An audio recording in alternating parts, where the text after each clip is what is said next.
Замолил Бог киремичия за слънчев пек. Замолил Бог бостънджия за дъжд. Той също време.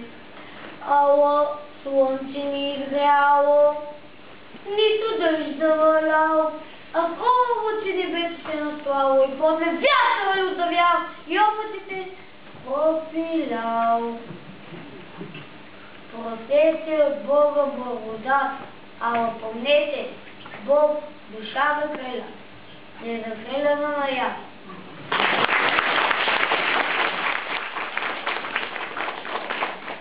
Секира и търнокоп.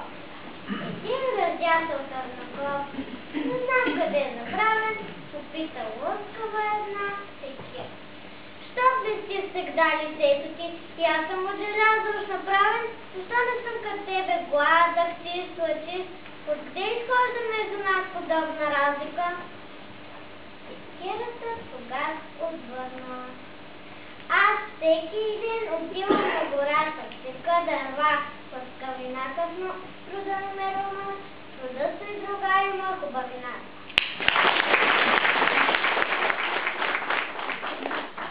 Да. Един балкански дъх се възбудя и каза: този балкан от мен, за мен и в мен живее. Аз съм гигант, аз съм титан и е се сводил пред мен да боговее. Самопоклонство дълго време не вие. Гръм падна от небето врага Бог. Вали го с най-нищожните тренаци, подуляви го. И ти, който себе си наричаш господар, по какво се различаваш ти от прости и колебар? И ти, и той, еднакво немощ на човешка твар, не е съживена кал, а след 2 дни безжизнен прах. От тебе и от него заран с песен смях, а вечер охкане и жал. О, да, и той, и ти, пред Божията слава ви се своети безславни, а пред любовни черви мърши равни.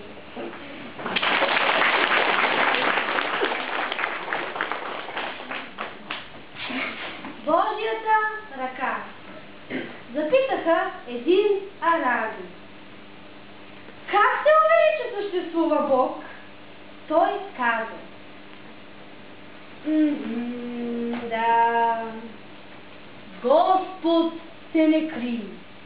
Преко пустинята животни всякакви минават и отминават, а лани с пясъка тъпунките им ги издават. Така, световните неща, кога се взираме, следи отпипане на Божия ръка, намираме.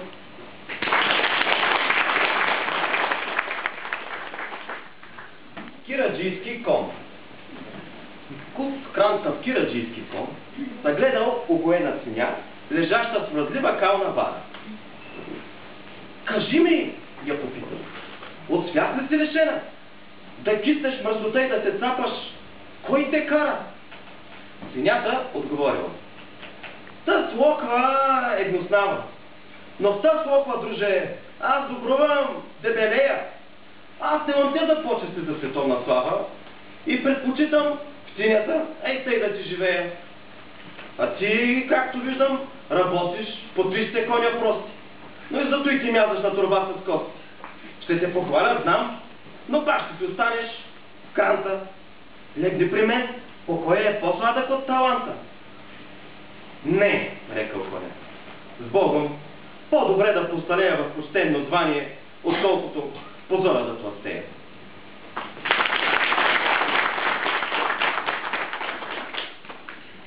Мотика и топоришка. Една мотика нащърбена, изтрита вече, изхабена, бе забравена не знам къде, и топоришката изве да се окайва да реве. Защо ли ме държат студени този скъп? Околи се му от дървеното и отрило грозно и омразно, от изстрашили се желязо, покрито с ръжа и скал. Защо да ми угаснат дните, едновременно с съдбите, на скверни топ метал? Аз съм от орев топоришка и Господ Бог ме е създал. Другарка да бъда седничка, ръчичка, на българска здрава ръчичка. Без дога най-после да се копае лоза. И пъркави домовладика намери звездата му цика, но топоришката извади и изгория и замения с друга нова. Люде млади, съдба не значи, че който плаче от твоето положение, в беда голяма ще падне и в грозно унижение.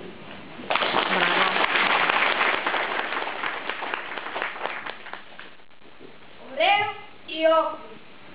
На върха на една висока, сред стара планина, орел съгледал градинка нищожна, гърбата, рогата, помръснал в земята, абе, от дявола по-грозна. Какво ли е той нещо тука? Извикал царя на въздуха. Виждам! Охлюк! Ха-ха! Игралото на естеството!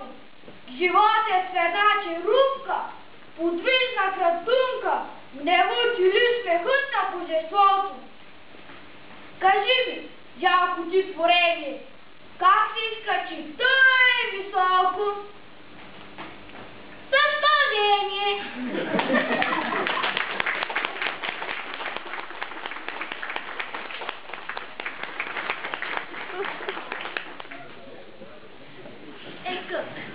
Екът кашли, екът плей, екът киха и се смей, екът моли, екът плаче, блей, реве, посвирва грачи, екът вие, екът лае, екът мъмри и кълне, екът вика да и не. Всичките езици знаят, едно подир с друго повтаря каквото да чуе, доброто, нещастното, злото. Кому прилича жалки ек? На безхарактерния човек.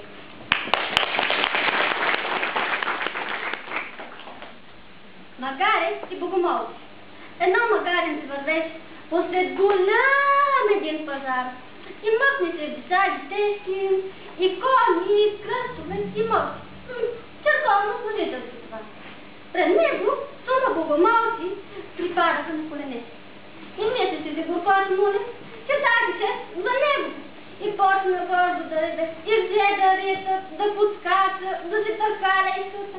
Но няколко дебели соки дадоха да разуме, кому се ходи с света. Първенството на краката. Краката реки. Наша е земята, защото ние вървим по нея. Ръце, език, очи, уши и мозък отвърнани. Да, вие вървите по земята, това е знайно. А опитайте се да вървите подир, като се разделите от нас, Чирак, калфи, ръкоделци всевъзможни, които кряскате след дрезна живе! Разбрахте ли каква полука се крие в тази база?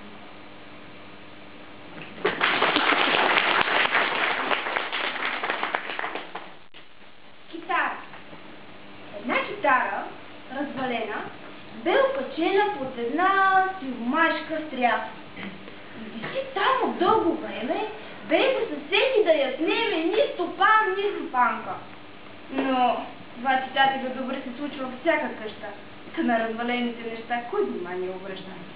Но, ето че едно хапе, китарата съзре и без се подвоми, просре ръце и я свали и я струши. Тоест, съвсем я развали.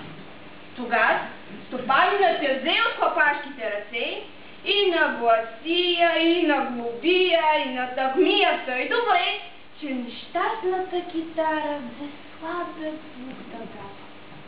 И най-подиря на панерия продаде се за 300 франка на една знатна музикантка.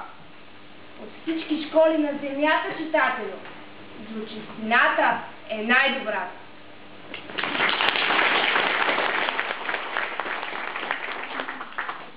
Бухъл и светлук. измежду полските треви блестеше в нощниката ми една светулка лъчезарна. В това си качество ви и тя бе тъй злочеста, като другите светители по нашите земли.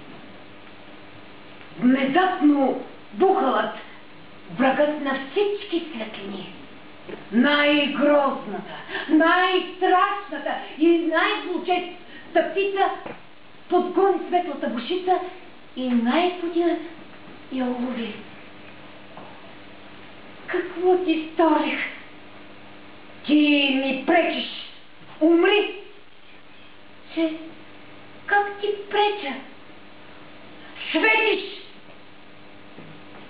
След присъда, кратичка и ясна, светулката угасна. Пулката за всеки тук е ясна. Тот, който е израснал в самата, се плаши даже и от светлинката, дори мъждукаща да бъде тя.